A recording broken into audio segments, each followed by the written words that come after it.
Un peu plus tôt aujourd'hui, j'ai parlé avec le modèle Ricky Martel et je lui ai demandé quelles sont tes ambitions pour 1994. Mes buts pour 1994. C'est Raymond que ce n'est pas dans mes habitudes de divulguer mes plans. Alors, je vais faire une exception cette fois-ci. Alors, on pourrait dire que ce sera une primeur mondiale. Tu sais que tous les catcheurs veulent, rêvent de devenir champion mondial de la WWF. Il y a aussi l'autre championnat, le championnat intercontinental, qui est un championnat très, très prestigieux. Mais moi, j'ai autre chose en tête, oui. Je sais que j'ai remarqué les Québécois qui sont maintenant les championnats par équipe de la WWF. Tu sais, je veux rien enlever parce que c'est une excellente équipe, très, très coordonnée. C'est fantastique de les voir dans l'arène. Mais je crois que le mannequin avec un coéquipier approprié pourrait les battre car ils ne sont pas invincibles. Alors, c'est quoi? Tu nous annonces que c'est possible que tu voudrais faire des matchs par équipe. Tu te cherches un partenaire. Oui, effectivement, oui. Je me cherche un partenaire. Alors, qu'est-ce que tu recherches dans un partenaire éventuel? Alors, quelqu'un qui pourrait me complémenter. Alors, tu sais que moi, j'ai le style, l'habilité, la vitesse. Et alors, je cherche quelqu'un qui aurait la grosseur, quelqu'un qui aurait le poids à apporter à l'équipe, quelqu'un dont je pourrais former. Est-ce que tu as quelqu'un en vue? Oui, j'ai quelqu'un en vue. Oui, j'ai une couple de personnes. Et je crois que... Non, mais dis-nous-le. Non. Tu nous as dit que tu nous annonçais une primeur. Pas question. Quand je serai prêt, je l'annoncerai. Quand je serai prêt. Seulement quand moi, je déciderai le temps venu.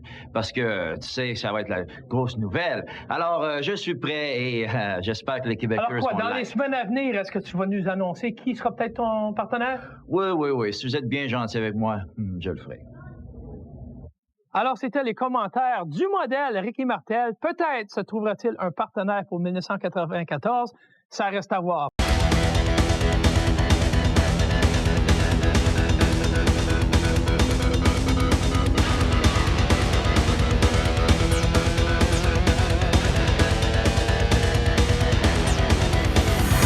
Cette semaine à l'émission, on reçoit Bertrand Hébert pour parler de la carrière de Rick Martel.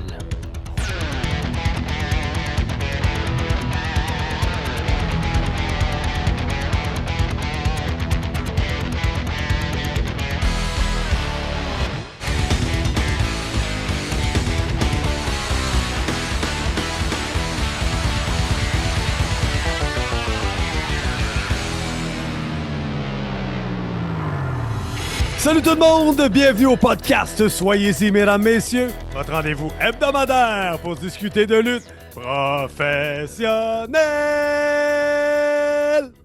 Mon nom est MGF, en compagnie bien évidemment de Mr. Fun International, Top of the World, The Original, Vintage depuis 1958. Self-proclaimed legend, l'homme au mollet d'acier, the mullet man, the mulletator, the initiator, the influencer, the radiator, the quarantateur. Hey boy, t'en rajoutes plus.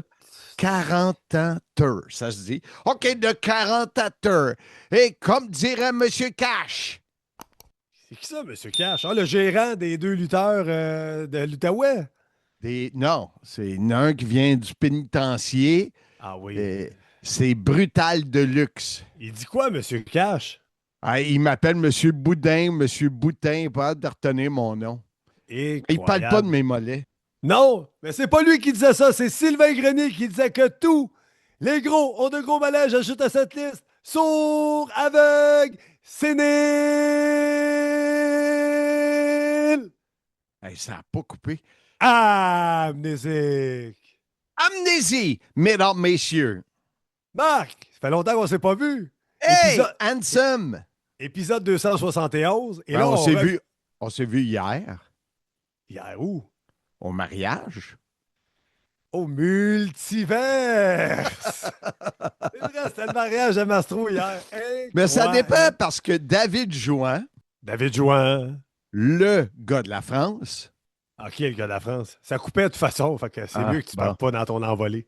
Ça, des fois, il met le podcast le samedi, puis il me le dit pas. Fait que là, il y a des gens qui m'écrivent. Il me semble qu'il est supposé de sortir le dimanche matin, 11h.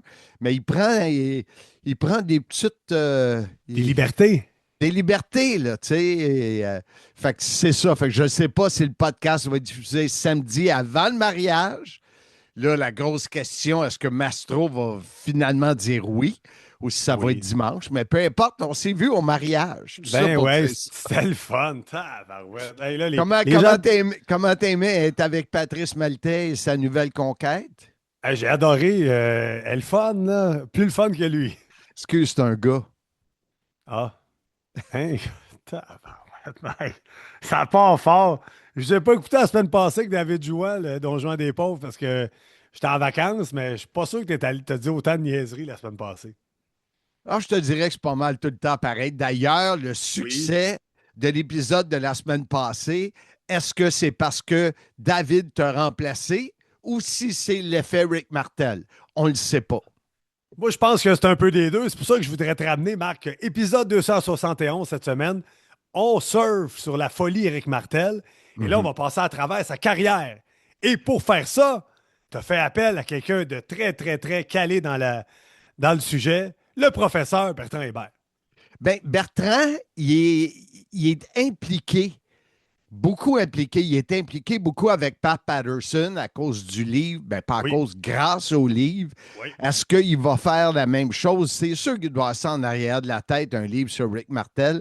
On n'a pas parlé, mais c'est lui qui s'occupe des deals, tout ce qui est argent, c'est lui qui reçoit toutes les demandes d'entrevue, de ci, de ça. Donc, il est très impliqué et il nous explique la carrière, mais comment lui est fan de Rick Martel, il était fan avant d'être si près de... Moi, je l'ai vu à Québec, comment il est près du couple. Tu sais, il y a la confiance du couple Vigneault. Alors, c'est notre invité parce que la semaine passée, ça a passé tellement vite, l'entrevue, qu'il y a bien des bouts qu'on n'a pas eu le temps d'aborder. Donc, cette semaine, on aborde la carrière de Rick Martel. Alors, sans plus tarder, l'entrevue était réalisée avec le professeur Bertrand Hébert. L'équipe du Sim et Simmania aimerait remercier le groupe À la carte, spécialiste en cartes sportives. Vente, achat, échange, visitez leur page Facebook À la carte. De plus, à chaque jour de match du CH, allez sur leur page Facebook pour donner vos prédictions en vue du match. Pointage final, but gagnant et première étoile. Vous pourriez gagner des cartes et c'est gratuit. Merci À la carte.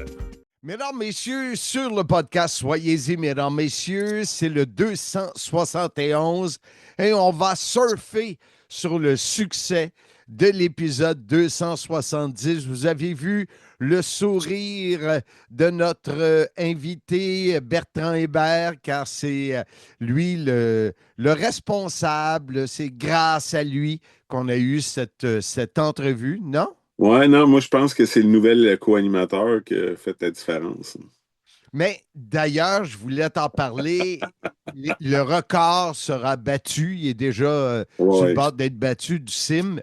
Et on se demande, est-ce que c'est l'entrevue de Rick ou si c'est le fait que David Jouan, le Casanova des pauvres, remplace Handsome JF qui était en train de prendre un thé avec Mickey Mouse?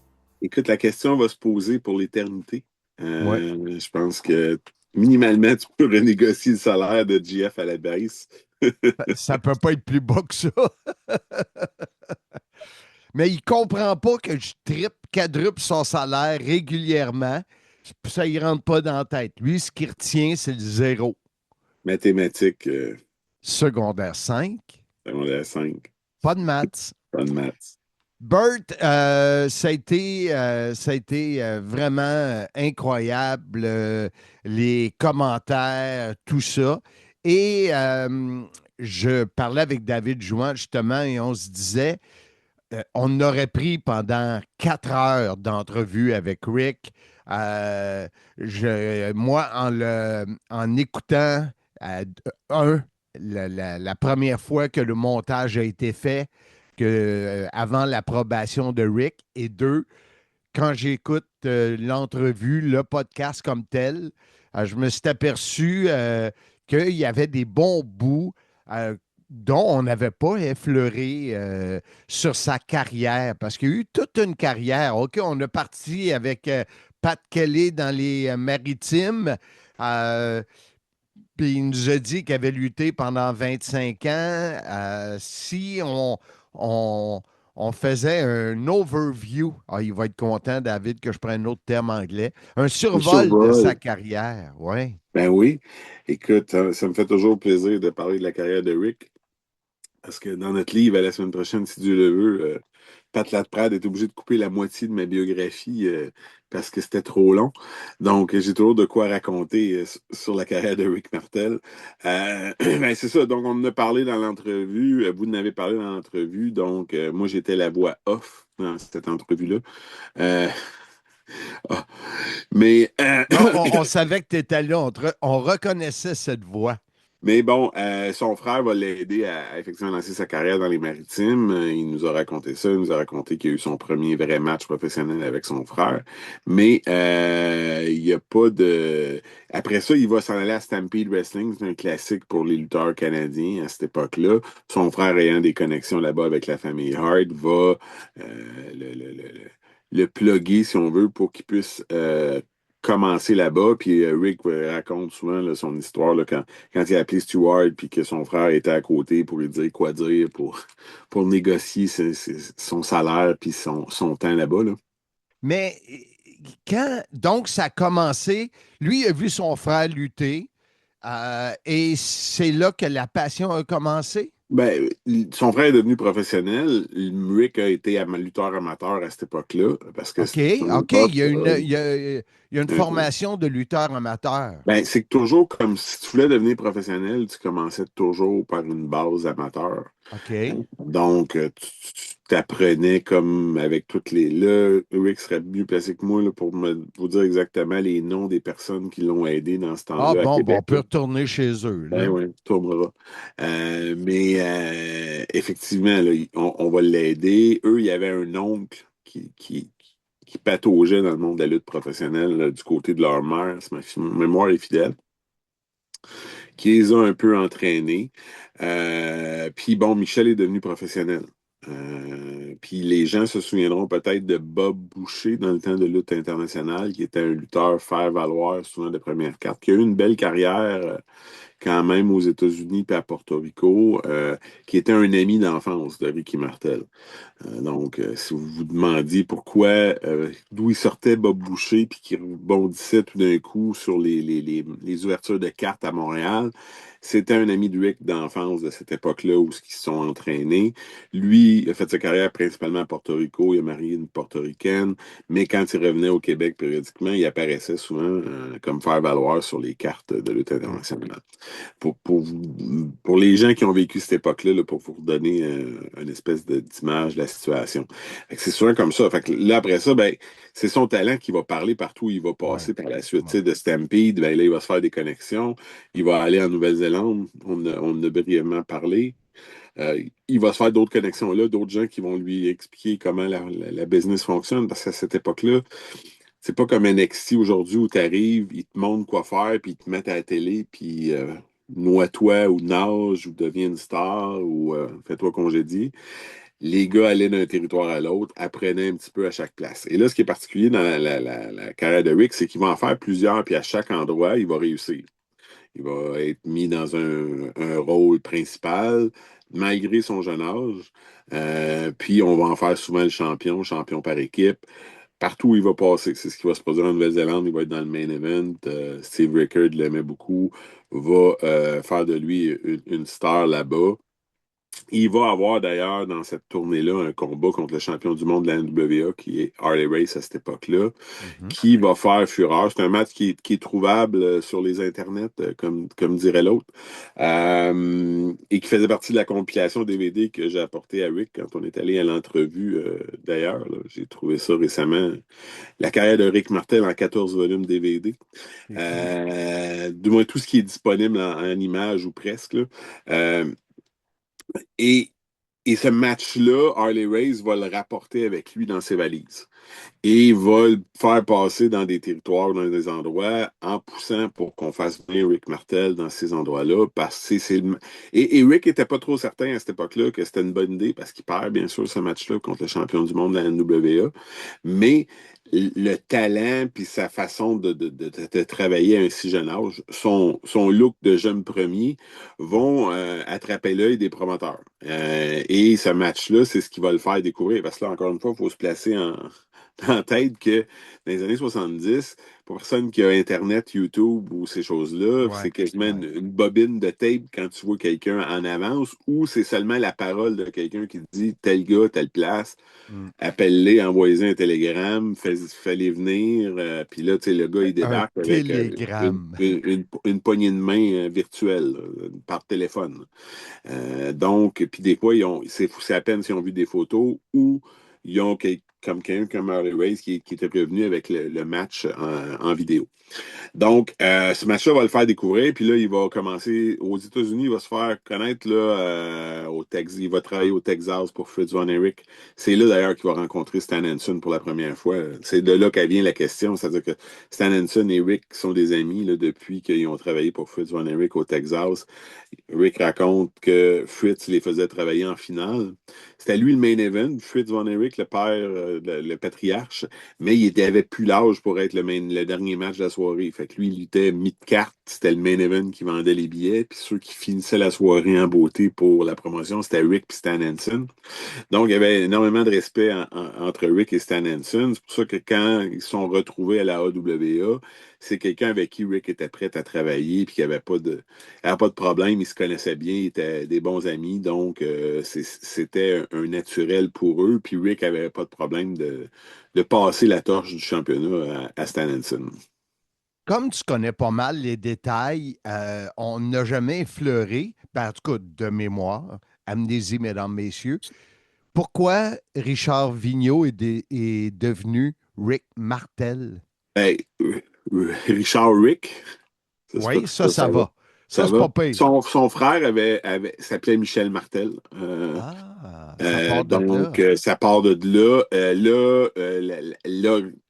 Je pense que Rick m'a déjà raconté. Il y avait un chanteur country au Québec qui s'appelait Marcel Martel, père de René Martel. Exact. Donc, il trouvait ce nom de famille-là catchy à ce moment-là, puis il avait choisi ça, Michel. Puis là, Rick, comme il était son frère, ben, ils ont été dans cette direction-là. Il a pris le même nom de famille.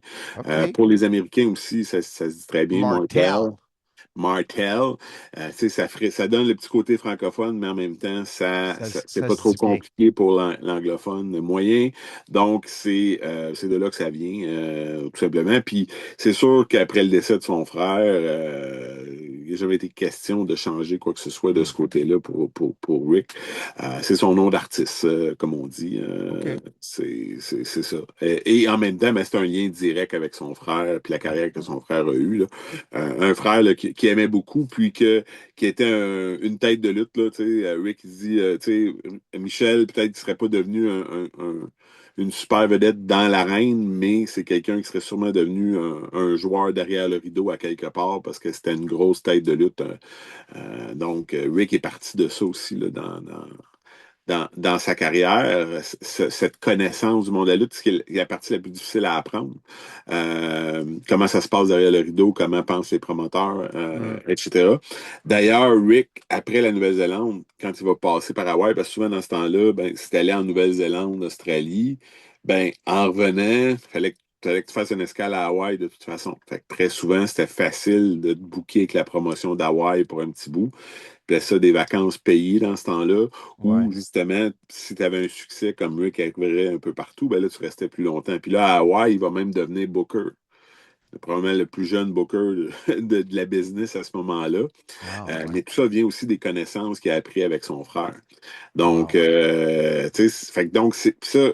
Être capable de penser comme un booker et un promoteur, ben, ça t'aide toujours à négocier tes contrats, puis à comment travailler tes matchs, puis comment travailler les histoires, puis les montures, comme on dit par chez nous, qui t'ont été présentées là, pour raconter devant les caméras par la suite, là. Et si on poursuit après Rick Handsome, parce que je t'ai amené sur un autre terrain. Là. Oui, donc, quand il y a ces succès-là au Texas, à Atlanta, il va être champion par équipe avec Tommy Rich. Il va ensuite aller au Pacific Northwest, le territoire de Don Owen. C'est là que Pat Patterson a eu ses premiers succès également. Et c'est là que Rick va se mettre un peu sur la carte. Ils ont une télé qui va circuler entre les fans dans ce temps-là. Il va rencontrer Roddy Piper. C'est là qu'ils deviennent comme des frères. Et ils vont être en équipe, ils vont avoir une rivalité, etc. Il va y avoir une rivalité aussi avec Playboy Buddy Rose, qui était une grosse vedette dans ce coin-là. C'est l'endroit où il se met au monde, un petit peu aux États-Unis, là, si on veut, là, puis qui devient quelqu'un, un nom qui circule. De là, ben, il va s'en aller avec New York et la WWF. Et il va devenir champion par équipe avec Tony Garea. Ils vont être 2 fois champions du monde par équipe à ce moment-là. Ils vont avoir une rivalité avec les Wild Samoans, Afa et Sika, donc le père de Roman Reigns, entre autres. Et ils vont avoir une rivalité avec les Moondogs. Donc, c'est l'époque où dans les Moondogs, pour les lutteurs, pour les fans du Québec, que Sailor White va aussi faire partie des Moondogs temporairement, jusqu'à temps d'être refoulé à la frontière, puis de ne plus pouvoir retourner aux États-Unis. Là. Mais c'est cette époque-là. Là. Donc, dans cette partie-là également, il va y avoir une courte rivalité avec Don Morocco pour le championnat intercontinental. C'est sûr qu'à New York, on le voit comme un potentiel joueur d'importance dans l'avenir à l'âge qu'il a. Et on le place en équipe avec Tony Garea. Comme Rick l'expliquait, ben, il revenait, il avait été en Nouvelle-Zélande. D'ailleurs, il avait connu le frère de Tony Garea en Nouvelle-Zélande qui était toujours là-bas. Donc, c'était un naturel avec Tony. C'est pas tant de temps après le départ de Michel.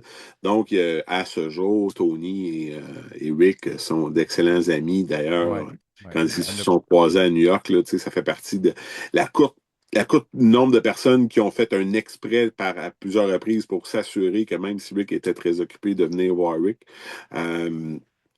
Donc, c'est une relation qui dure à ce jour. Fait que c'est souvent ça la partie aussi qui est difficile à expliquer. Il y a des gars dans cette business-là, ils vont travailler dans la même compagnie ou dans le même match ou être en équipe, mais c'est pas vraiment des amis, puis t'en as qu'ils vont devenir plus que de la famille. C'est le même dans la vie de tout le monde. Ben, exactement.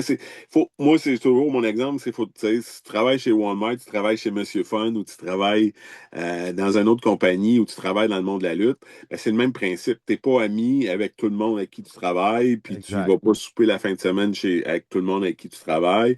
Puis il y a des gens, après que tu as fini de travailler, que tu ne revois plus jamais, puis il y en a d'autres avec qui tu gardes le contact.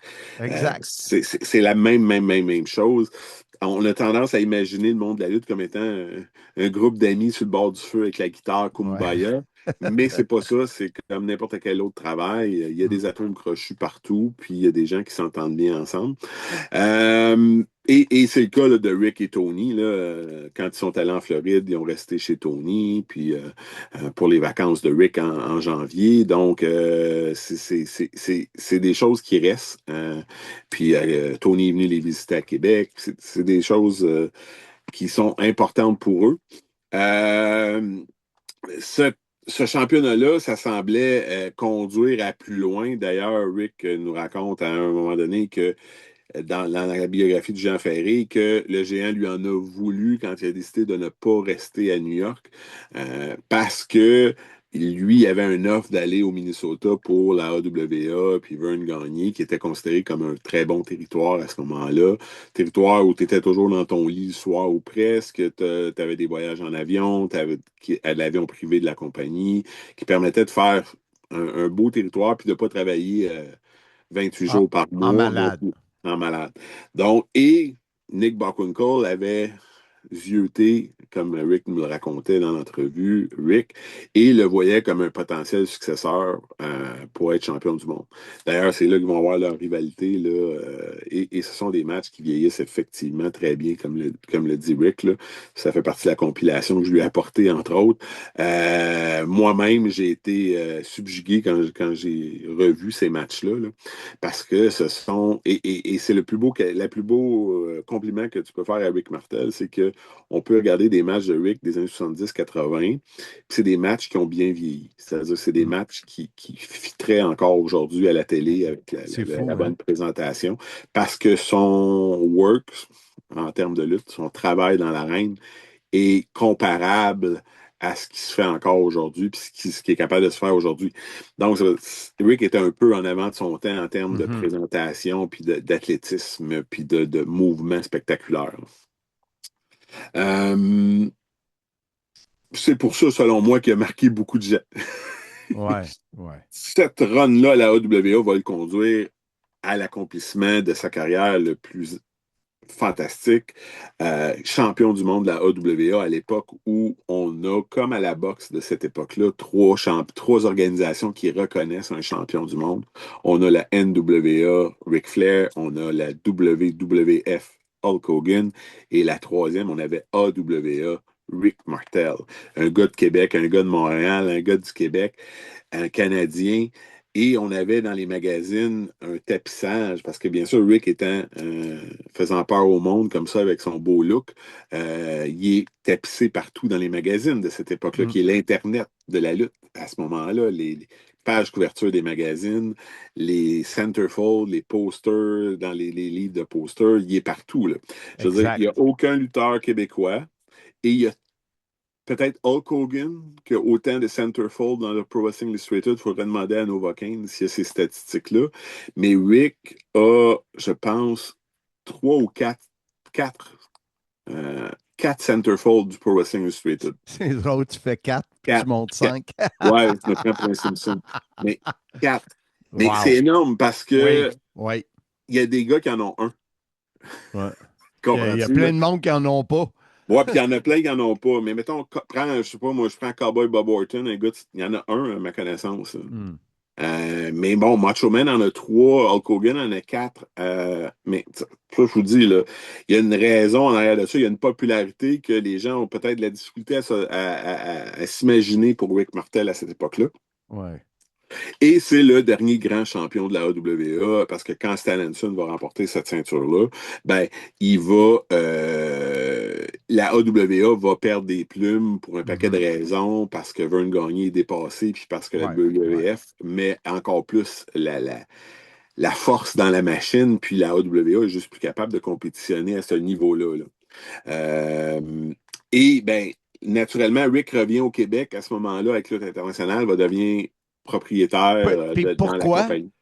Pourquoi? Qu'est-ce qui fait que justement la AWA la baisse? La AWA voulait changer de champion, puis à partir de là, ben, si t'es pas le champion, l'argent n'est plus la même là-bas, là, parce que t'as pas de contrat garanti. Là. Tu marches toujours en pourcentage de la maison. Quand tu es le champion, tu as le plus gros pourcentage. Si tu n'es plus le champion, tu n'as plus le même pourcentage. Il va revenir périodiquement faire des matchs puis des choses comme ça. Mais il revient au Québec parce que quand il revient, la lutte internationale est à son pic, vient de faire les shows conjoints avec la WWF, ça va très bien encore, donc on pense qu'on peut faire et il va être booker à ce moment-là aussi également. Là. Donc, on pense qu'on peut faire de la compagnie au Québec quelque chose de solide parce que c'est un produit québécois, ils ont déjà le contrat de télé en français et en anglais, en principe, ils ont tout ce qu'il faut.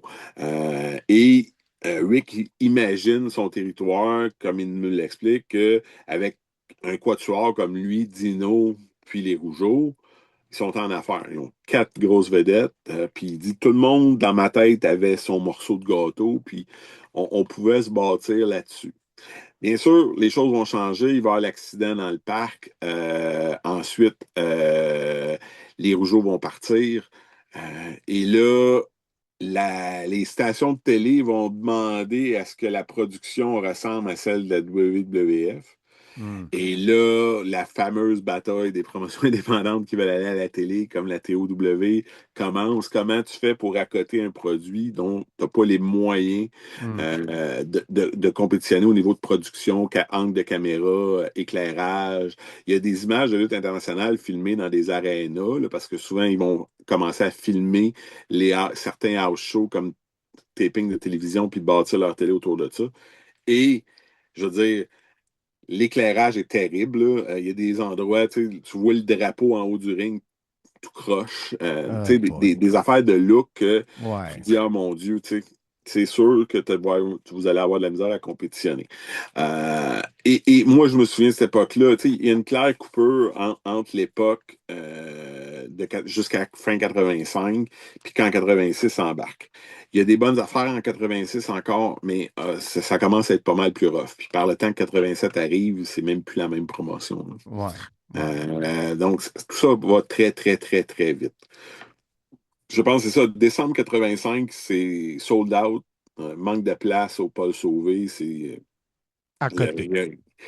Pour le gala des fêtes, là, il y a Bravo Martel en équipe, si ma mémoire est fidèle, ou Martel contre Chicali. Je me souviens plus c'est quoi, puis Bravo contre un autre. C'est encore un gros show, là, comme on les connaît, là, le Paul Sauvé sold out. Un an plus tard, il n'y a même pas 1000 personnes pour le gala des fêtes pour lutte internationale. Tout le monde est parti. Un an. En un an, lui, il est parti pour la WWF. Dans l'ordre des Québécois, est-tu un des derniers à partir?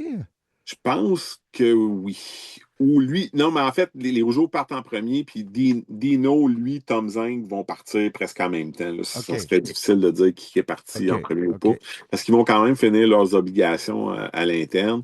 Rick et Tom vont aller au Japon faire, pour All Japan Pro Wrestling, faire quelques combats là-bas pour se préparer à l'idée que Rick avait vendue à Vince McMahon de les amener, lui et Tom, en équipe. Là, le nom Can-Am Connection, je ne sais pas si ça vient d'eux ou si ça vient de quelqu'un d'autre, mais à cette époque-là, quand la Can-Am Connection va exploser à la WWE, tu en as parlé, toi, ça t'avait marqué. C'était considéré comme les Rock and Roll Express de la WWE, les tombeurs de ces dames. Et Rick le disait dans l'entrevue pour la semaine prochaine, si Dieu le veut. Moi, je le savais, là, ça s'en venait. On était pour exploser. Là. Puis là, je voyais les figurines, les t-shirts, les posters. Puis là, quand ils vont mettre la gomme sur nous, ça va y être, là, parce qu'on est toujours en pourcentage de contrat. Il n'y a pas de garantie. Là. Tom Zink est disparu aujourd'hui, mais une des choses que lui racontait, c'est que selon lui, Rick a été payé plus cher que lui. Selon Rick, moi, je parle plus d'argent depuis que j'ai perdu ma job dans le temps avec Jim Barnett parce qu'on avait discuté de salaire entre les boys. Fait que, mais pour Vince McMahon, un tag team, ça gagne le même argent. Parce que vous faites les mêmes voyagements, le même travail. Donc, ça a toujours été ça. Il y avait beaucoup de pression. Là. Tom, il partait d'une cédule au Québec qui était de presque rien, dans le fond. Là. Puis, comparé à ce qui va être à 28 jours par mois, là, c'est tough mentalement, c'est tough physiquement. Puis, tu payes ton rental car, ton hôtel, tes repas sur la route. Tout ça va très, très, très vite. T'sais. Mais, comme Rick raconte, la WWE avait signé pour lui une lettre à la banque pour lui dire qu'il pouvait acheter une maison puis qu'il y avait un emploi à long terme. Il y a plein de choses qu'ils ont fait de leur côté pour essayer de le rendre à l'aise, mais ça n'a jamais. D'ailleurs, il va revenir plus tard avec un peu la AWA, mais ensuite avec la WCW, qui sont des horaires à cette époque-là beaucoup, beaucoup, beaucoup plus petites que celles de la WWE. Fait que là, malheureusement, Tom n'a jamais eu la carrière par la suite non plus qu'il aurait pu avoir en tant que partenaire de Rick Martel. C'est contre lui que Rick se serait tourné. Tom aurait été tout un babyface potentiellement populaire avec les dames à la WWE. Donc, qui sait où cette histoire-là aurait pu aller. Donc, Tom va quitter, littéralement. Là, il va juste partir. Fait qu'ils vont jouer une histoire que Rick a été blessé par les Highlanders, puis que Tom est parti, puis l'a abandonné. Et quand les Highlanders vont tenter de lui refaire un mauvais parti, ben là, Tito Santana va se lever de la table des commentateurs espagnols et va aller sauver Rick Martel. Puis, ils avaient déjà fait équipe ensemble. C'était des bons amis. Ils vont devenir encore plus proches, bien entendu.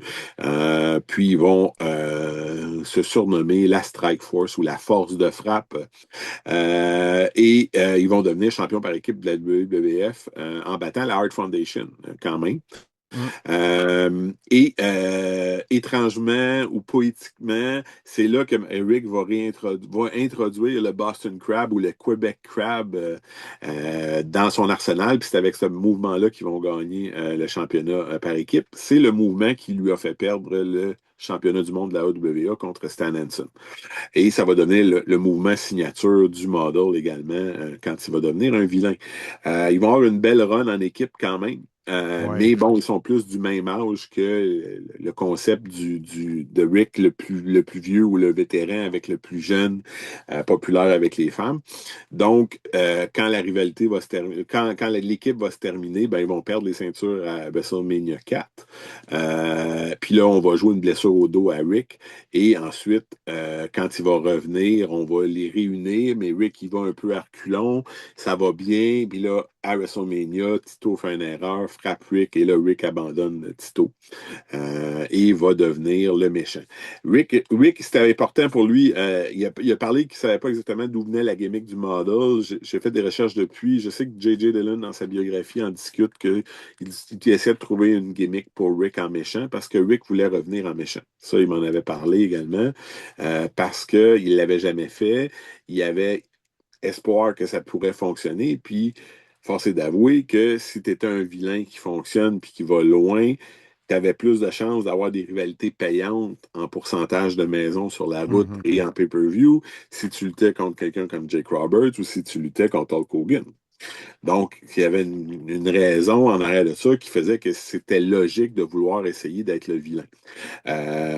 Donc, il va connaître le succès avec ça de façon incroyable. Les gens s'en rappellent à ce jour. Les gens se déguisent en model Rick Martel lorsqu'ils viennent le rencontrer lors des conventions.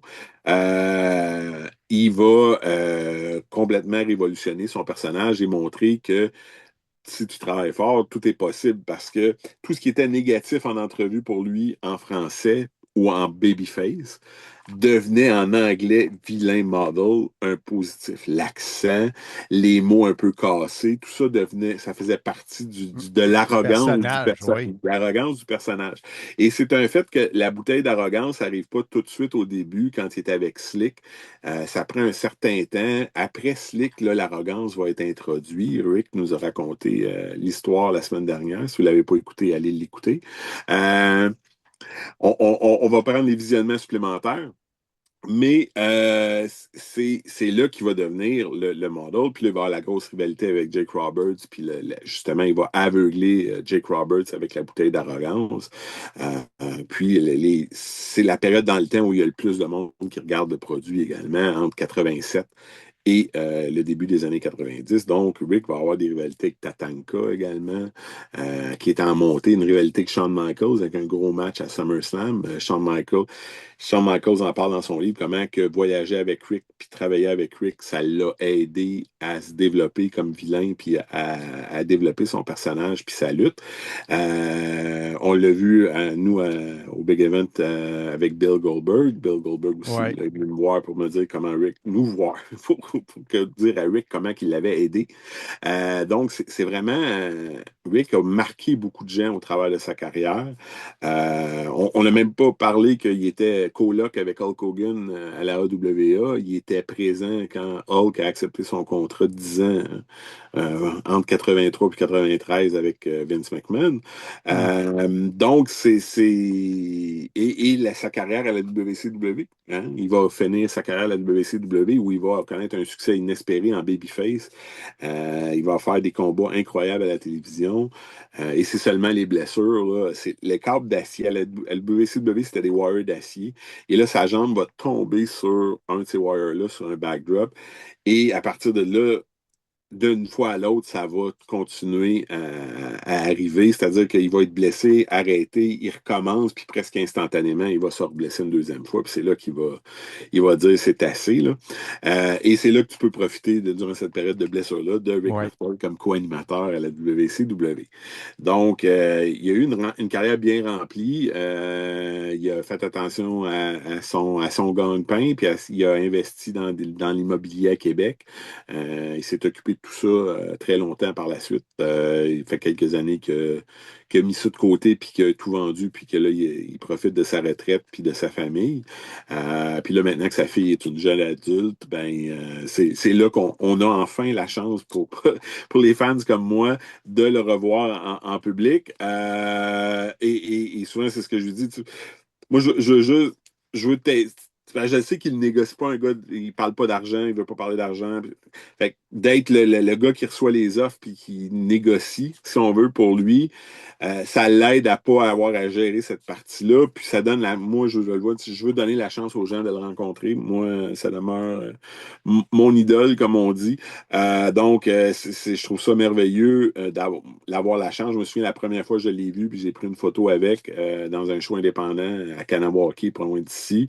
C'est une photo qui orne encore. Ouais, c'est une photo qui orne encore le mur de mon salon. Je sais qu'est-ce que ça représente. Puis si on peut aider Rick à faire vivre des moments pareils à plein de gens, moi je suis juste heureux de ça là, parce que on le dit dans la semaine prochaine si Dieu le veut. On se termine avec ça. Un modèle, un vrai. Ben voilà, c'est ça. C'est Rick Martel. Quelle carrière. Tantôt, je t'ai dit qu'il restait 3 minutes. Il en reste encore 6. Ben là, tu me fais finir vite, puis il en reste plein. Je sais que c'est bon, mais à cause du temps, on a sauté vite à la WCW. Il a fini quand à WWF? Il va revenir en 91, entre autres. Là, parce que il va faire du in and out souvent. Il y a des choses importantes dans cette période-là. Il va avoir le premier record de longévité dans une Royal Rumble en 91, justement avec 53 minutes. Ça va être longtemps le record du plus longtemps dans une Royal Rumble. Okay. C'est lui qui va mettre un peu Scott Hall ou Razor Ramon over. C'est-à-dire qu'ils vont se ramasser avec les deux finalistes pour le championnat intercontinental qui est vacant suite au départ de Shawn Michaels. Et c'est lui qui va perdre contre Razor Ramon, qui va en faire de lui le champion intercontinental, puis un peu la star qui va devenir à ce point-là dans le temps la WWF. Et c'est des gens qui se connaissaient du temps de la AWA quand Scott Hall était en équipe avec Kurt Hennig. Et va retourner l'appareil à Rick quand Rick arrive à la WCW. Il dit le premier qui est venu me voir, c'est Scott Hall, puis qui m'a expliqué c'est quoi les différences avec le ring. Mais entre 91 et 97, il y a quand même 6 ans. En 2 minutes, peux-tu résumer ces 6 ans-là? Il va être à WWF à peu près jusqu'à 95. OK. 16. Dernière apparition officielle, c'est quand il vient sauver Pierre-Carl Ouellet au Forum de Montréal contre Shawn Michaels. Ça conduit nulle part. Après ça, il va être arrêté pas mal longtemps. Il va faire des indépendants. C'est là que je le rencontre à Kanawaki. Il fait des spot shows ici. Il en fait un peu aux États-Unis. Il est allé en Asie, en Europe.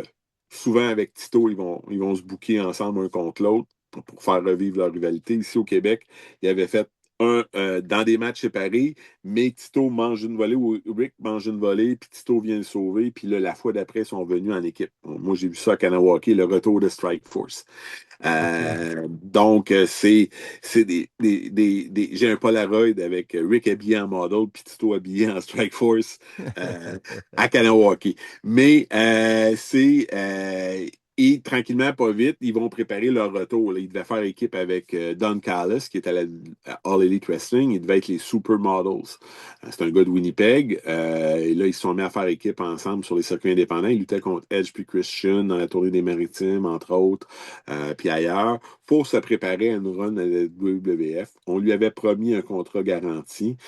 On n'avait pas confiance en Don Callis, qui va quand même être signé puis qui va faire partie de la South African Troop Commission, mais on ne voulait pas lui offrir le même argent qu'à Rick en contrat garanti. On voulait prendre une chance puis voir comment les supermodels, ça se développerait.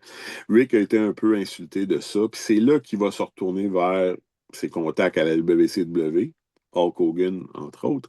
Moi, je me souviens quand Hulk Hogan vient lutter à Montréal contre Jacques Rougeau, à l'hôtel, après le show, Rick Martel est là pour parler avec Hulk. OK. Tirez-en vos propres conclusions. Et il va commencer à la WCW pas longtemps par la suite.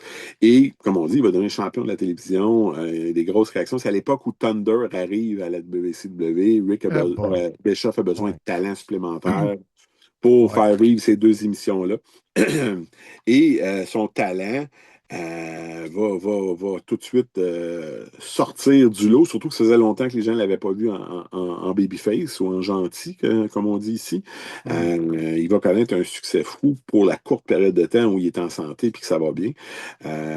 Et il est en même temps un très, très bon professeur pour un paquet de gens. Moi, bien sûr, là, j'en parle souvent. Là, il y a un match Eddie Guerrero contre Ricky Martel. Si ça ne vous fait pas exploser le cerveau, pensez à ça. Deux talents pareils qui peuvent dire qu'on a un match, deux qui existent. Il est dur à trouver, mais c'est quand même un match exceptionnel pour cette époque-là. De là, c'est une carrière formidable. Il va ensuite là, prendre sa retraite presque instantanément après ça. Il n'a plus jamais lutté comme tel. Il y a une rumeur là, que j'ai trouvée en faisant mes recherches ce matin là, qu'il a peut-être fait un match à Hawaï après la run à la WCW. J'ai jamais posé la question. Je poserai la question un de ces jours sûrement. Mais s'il y a effectivement eu ce match-là, mais il y a sûrement toute une histoire en arrière de ça parce qu'à Hawaï, c'est quand même un des endroits qu'il a bien aimé travailler par le passé. Et il est venu à la TOW faire une apparition dans le ring. Oui, il avait fait une apparition dans le ring à la TOW. Il avait été là, faire l'égalisateur pour la résistance de Sylvain Grenier et Rob Conway.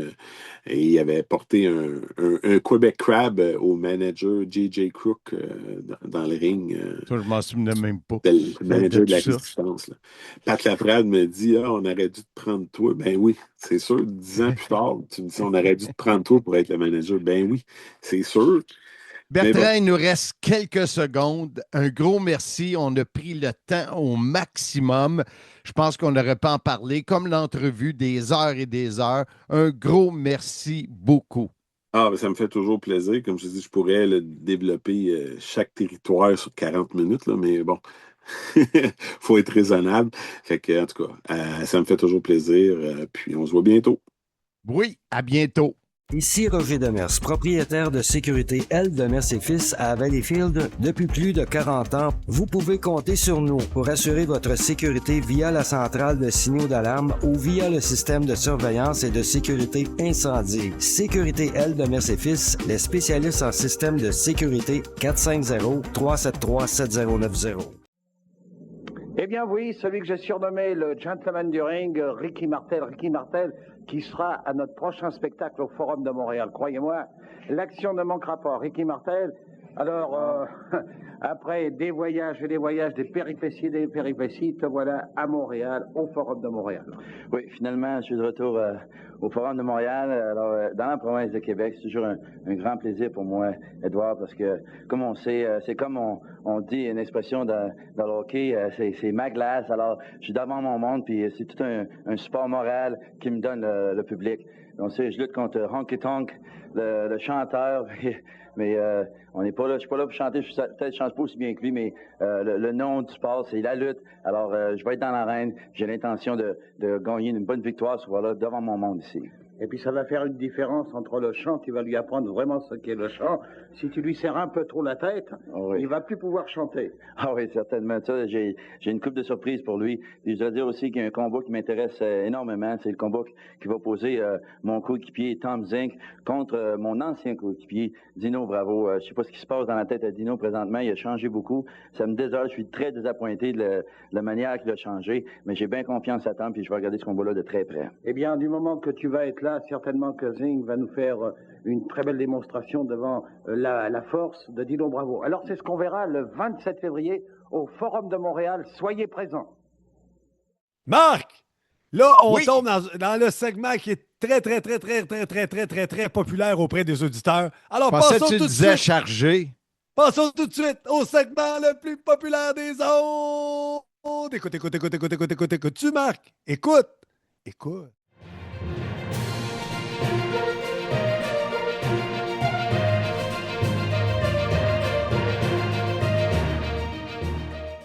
En passant, j'ai eu une discussion avec David Jouan. David Jouan. Le Casanova des pauvres! Non, Marc, c'est le Don Juan des pauvres. C'est une rime. David Jouan, Don Juan. Hey, parlant de rime. Oui. Steph Snenitsky. Le Goldberg des pauvres. Oui, le Goldberg des pauvres qui n'arrête pas de perdre de poids. C'est le fun parce qu'ils vont pouvoir être neufs à leur table VIP du prochain show parce on va pouvoir en mettre 2 sur sa chaise. Mais il a bien apprécié, lui et ses fils ont bien aimé Simmania 13 et ce qui fait en sorte que je n'ai pas de rime cette semaine. Mais pourquoi je parle de David? Ah oui! Ah oui! Tout ça qui mène. Il dit la journée que Handsome va arrêter de dire j'écoute, je vais faire une nouvelle intro pour les nouvelles à Blondin. Je t'avertis tout de suite, il n'y aura jamais de nouvelle intro parce que jamais je vais arrêter de dire écoute. Écoute, Marc, parle-nous du poids et de l'entraînement. Comment ça va? Ça va bien.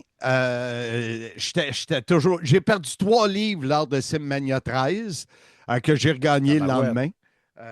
J'avais fait 22, 23 000 pas. C'est fou comment on marche une journée comme ça. Ce matin, j'étais à 194, je suis content parce que j'ai frôlé le 200. Donc, je suis bien content à 194. L'entraînement va bien. Très occupé, donc comme aujourd'hui, à cause du podcast, des entrevues, les changements et de mon emploi du temps, je ne pourrais pas m'entraîner, à moins que je le fasse en fin de journée si je finis tôt. Mais ça va bien. L'entraînement sur chaise est devenu, fait partie de mon entraînement régulier. La course va bien. Je n'ai pas couru dehors encore. Mais c'est sûr que tout ce qui a amené à Simmania, c'était fou. Mais ça va bien de ce côté-là. Hey, tu m'ouvres la porte sur Simmania 13. On revient sur Simmania 13 qui a eu lieu samedi dernier. Comment ça s'est passé, Marc? La foule, Carlito, comment t'as aimé la salle? Qui sont tes coups de cœur, tes coups de gueule? Ça a bien été. C'est sûr qu'avec le match du Canadien, c'était pas évident. C'était probablement une des plus petites foules qu'on a eues de tous les Simmania.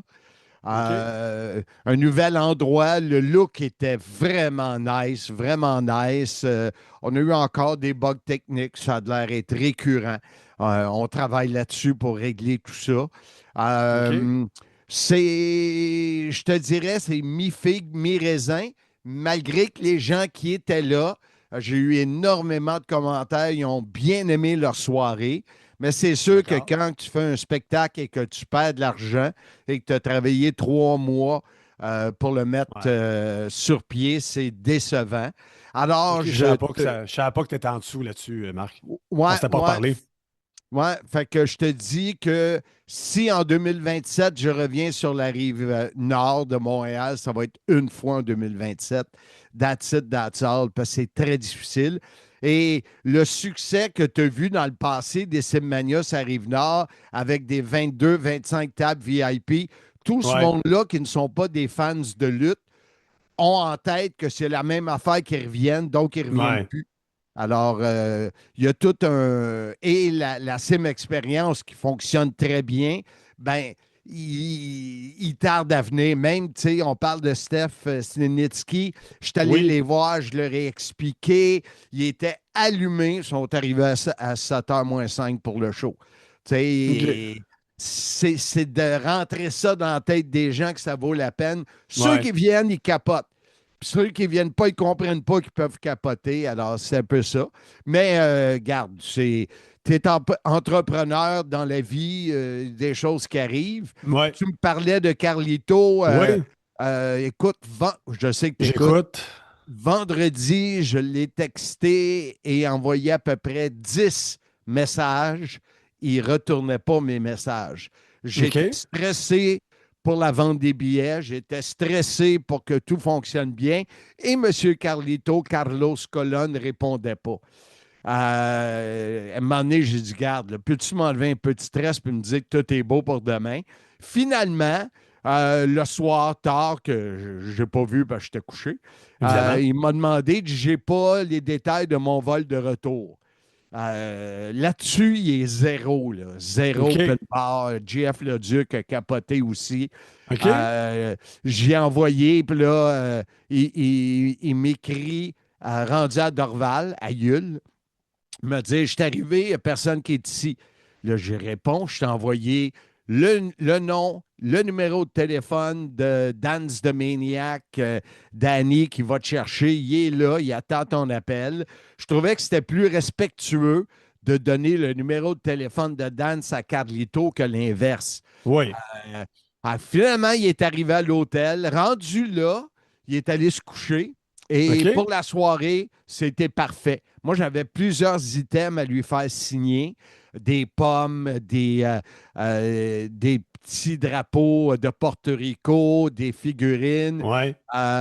Et j'avais son argent, puis j'ai dit, on se voit après le show. Il dit, garde, si tu as le temps, on le fait là. Puis on avait un bug de captation à régler qui a fait qu'on a été retardé. Donc, je suis allé tout chercher les items. Il les a tous signés, je l'ai payé. Le combat était bon, on a bien aimé ça. Les gens ont ri, ils ont participé. Fait que Carlito, c'est un hit. Cependant, il n'a pas attiré, mais probablement que lui, c'est pas de sa faute. Mais ce qui a coûté à Simmania 13, il n'a pas rapporté. Mais c'est un plus. C'est sûr. L'endroit, comme je te l'ai dit, belle place. C'est sûr que Manuel, le propriétaire du Days Inn, il est très, très difficile à travailler dans le sens que c'est comme si on était dans son salon. Donc, on ne peut pas prendre une table sans y demander. On ne peut pas ouvrir une porte sans y demander. Donc, ça, c'était difficile. Là. Il y a eu des prises de bec qu'on aurait pu s'en passer. Fait que je ne sais pas si on va retourner là. J'ai un debriefing avec lui demain. Brutal Deluxe, on en a parlé tantôt. L'équipe de M. Cash, ça a été un hit. Quelle équipe! Je suis bien content comment ça a sorti. Crackjaw et Sir Jeff ont fait une entrevue après avec M. Cash. Ça, je suis très content. Fred Romeo, qui a gagné son combat contre Frank Milano, qui demeure champion de Simmania. Et Lewis Outlaw, qui est arrivé en boudin. Il est venu décrire un combat avec moi. Je voyais qu'il n'était pas heureux, il n'était pas content d'être là. Et on a fait une entrevue pour lui... pour qu'il s'enlève les affaires qu'il avait sur le cœur.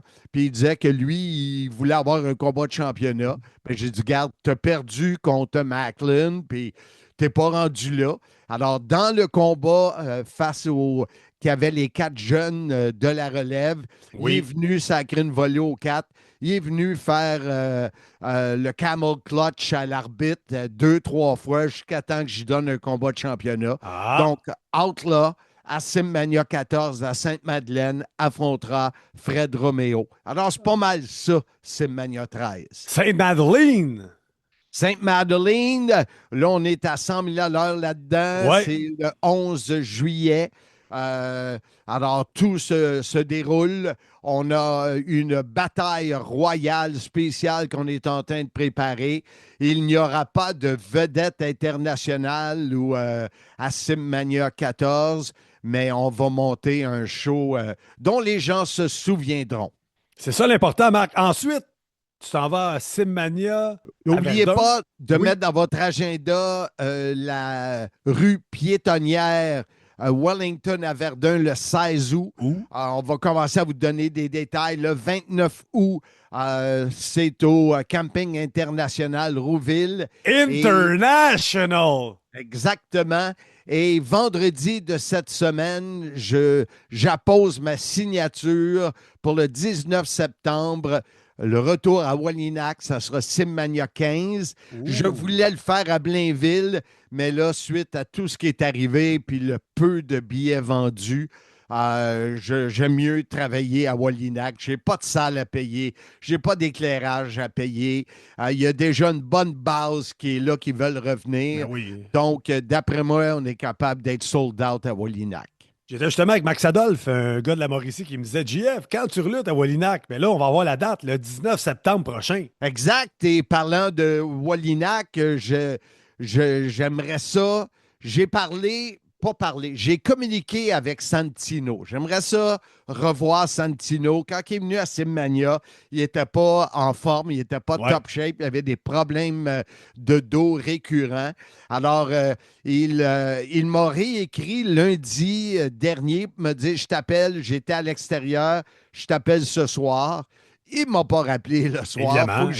Faut que je le relance, mais Handsome GF en simple contre Santino Marella Wallinac. Pour être bon, ça. Beaucoup. Ça pourrait être très bon, ça. Ouais. Ah, à suivre, Marc, à suivre. Et là, Marc, ton 40 ans de carrière, tu en as parlé dans l'intro d'une façon assez saugrenue, pour ne pas dire autre chose. Ça s'en vient à grands pas. Et là, quelle est la question de la semaine, Marc? Pour gagner des billets pour y assister. Qui sera le partenaire de la mairesse lutteuse lors de Simmania 14? Alors, il me reste peut-être 5 places à donner. Invitation VIP, plein de choses. Alors, allez voir l'affiche, informez-vous et je vais choisir quelques noms là-dedans. Là. Donc, qui sera le partenaire de la mairesse lutteuse à Simmania 14 à Sainte-Madeleine?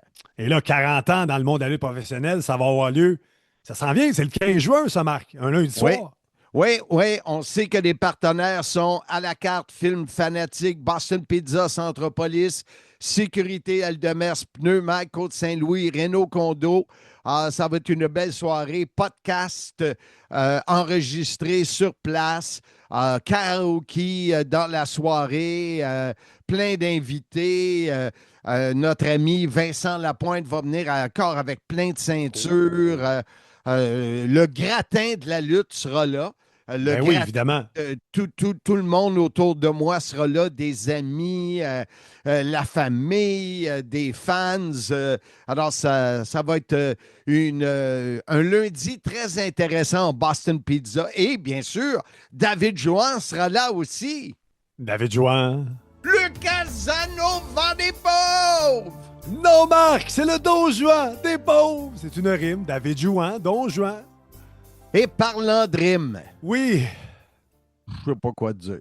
Mais qu'est-ce que les gens gagnent en gagnant une invitation VIP, Marc? Parle-en de la consommation gratuite de 5 à 7. La carte cadeau du Boston Pizza, 25 $, aucune restriction. La copie du programme de la carte WWE de 86. La copie de l'artiste Mauricio qui s'est réveillé relatant les 4 décennies. Et 40 $ dans droit de jeu, Casino GRW. Tu veux que je te répète tout ce que tu viens de dire? Mais non, parce que tu y vas pas, Marc. Parle-nous donc des gagnants qu'on a déjà. Mets-le à la bouche aux gens. Qui va être là? Non, je nommerai pas. Écoute, je nommerai pas les 35 gagnants. J'écoute. Et la semaine passée, on n'a pas fait vu que tu n'étais pas là. Alors, si vous voulez gagner, il ne reste pas beaucoup de semaines. Là, ça s'en vient très rapidement. Oui. À peu près dans 2 semaines. Alors, répondez à la question de cette semaine. Et voilà, c'est pas mal. Tout a été dit. Et là, on est rendu au fameux segment Les archives de Marc. Et là, c'est au tour de Cédric Blondin, la voix du Rocket de Laval, d'être sur le plateau d'RDS.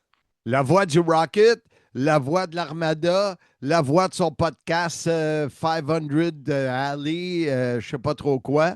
C'est pas le nom de son podcast. Il est compliqué son nom de podcast. Là, en tout cas, sur la IndyCar. IndyCar, c'est ça. Il est d'ailleurs encore en voyage. Il était à Indianapolis. Hier, il était à Cleveland voir un match de balle.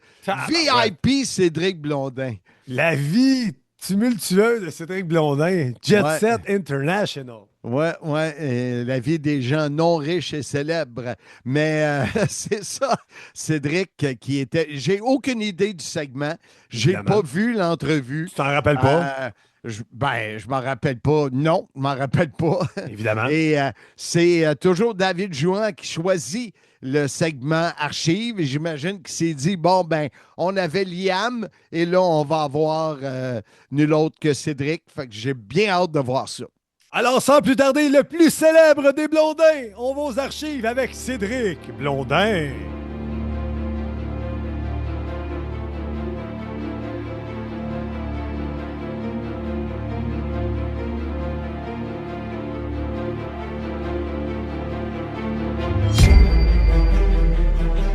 Mesdames, messieurs, bienvenue à la lutte WCW. Ici Marc Blondin, à ma gauche, le Destroyer. Monsieur Cédric, bonjour. Bonjour. Salut, Bam Bam Gros Boudin. J'ai pas de trouille avec ça, Pompon. C'est qui, Lucia? Slu.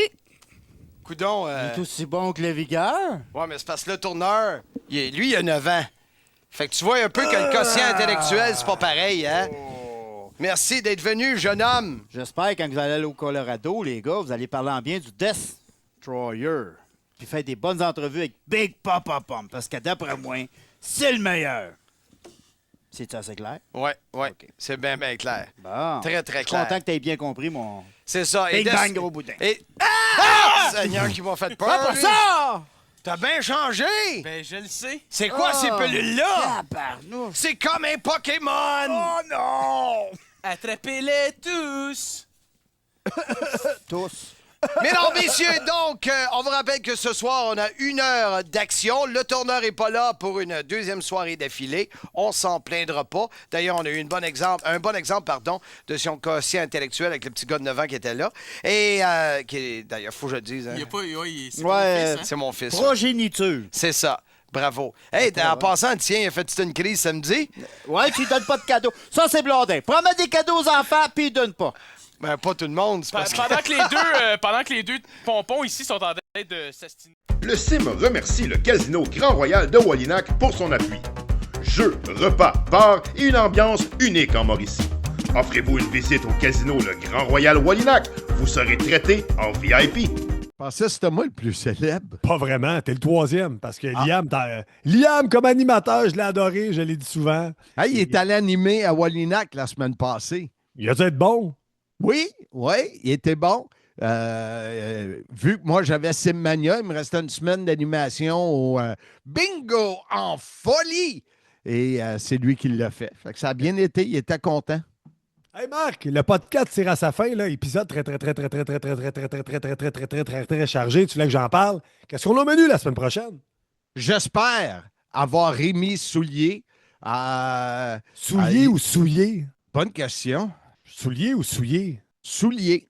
Ah, mais Rémi Soulier, promoteur européen. Rémi Soulier, et oui. Il faut que ses bottines suivent les babines. Ouh, hey, ça c'est fin, Marc. Tu finis fort.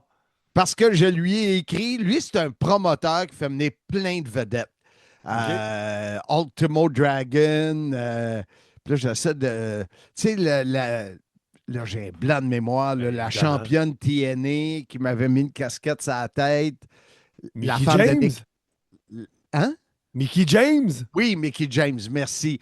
Elle retourne, il y a plein de... Il y a Carlito, je pense qu'il va être là aussi. Alors, lui, il fait venir plusieurs vedettes, puis ça m'intrigue comment un promoteur peut faire un show de temps en temps, surtout en Europe. Alors, il m'avait dit oui pour la semaine du 25, mais au moment où on enregistre, je n'avais pas eu de nouvelles. Alors, je suis certain que ça va être fait pour la semaine prochaine, pour l'épisode 272. Comme on dit, Marc, pas de nouvelles, bonne nouvelle. Exactement. Et Marc, de quelle façon on invite les gens à revenir nous rejoindre la semaine prochaine pour d'autres aventures?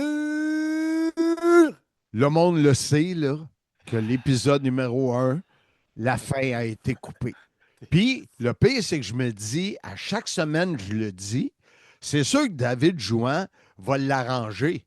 Mais non, lui, il voyage en Italie, est à Venise, monsieur a des panneaux solaires, il n'y a plus de temps. Il a une job, il a sa famille, il a sa maison, il a ses projets. S'il reste du temps, il donne au CIM. Incroyable.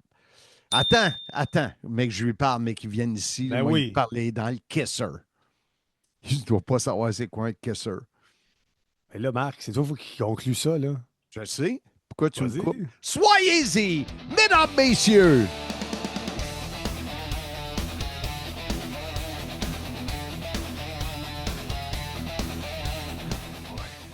Vieux sénile.